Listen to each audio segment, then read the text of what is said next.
চাঁদাবাজের বিরুদ্ধে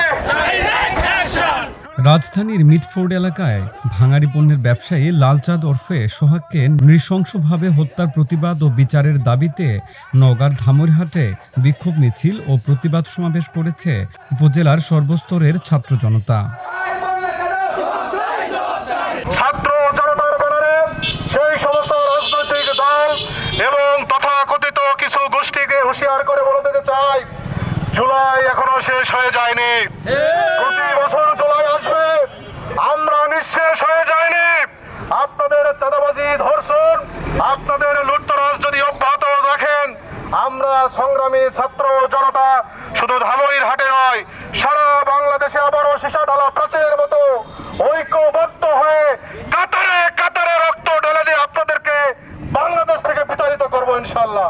উপজেলার OC, YONO, বিভিন্ন কর্মকর্তা কর্মচারী, আপনারা যদি উপজেলার জনগণের প্রতিনিধি যদি না হতে পারেন, মনে রাখবেন সেই আওয়ামী লীগের আমলের কথা। আমরা কিন্তু আবারও একত্রিত আছি। আজ 13 জুলাই দুপুরে উপজেলা পরিষদ গেটের সামনে নওগাঁ জয়পুরহাট আঞ্চলিক মহাসড়কে এই কর্মসূচি পালন করেন তারা।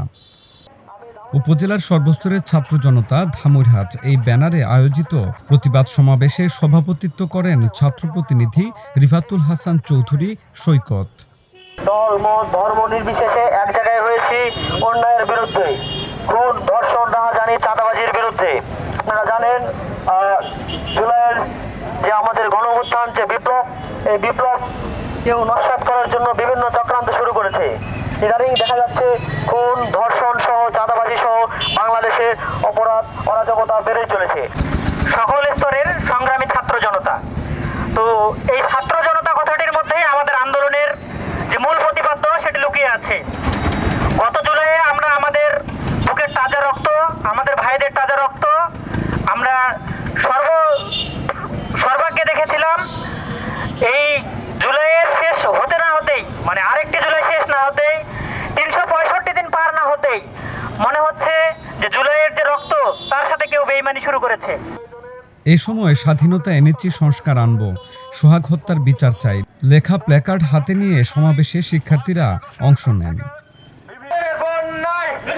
এক পর্যায়ে তারা উপজেলা গেট থেকে একটি শোভাযাত্রা বের করেন। উপজেলার গুরুত্বপূর্ণ সড়ক প্রদক্ষিণ করে প্রতিবাদ মিছিল ও বিক্ষোভ সমাবেশ শেষ হয় উপজেলা ক্যান্টিনের সামনে।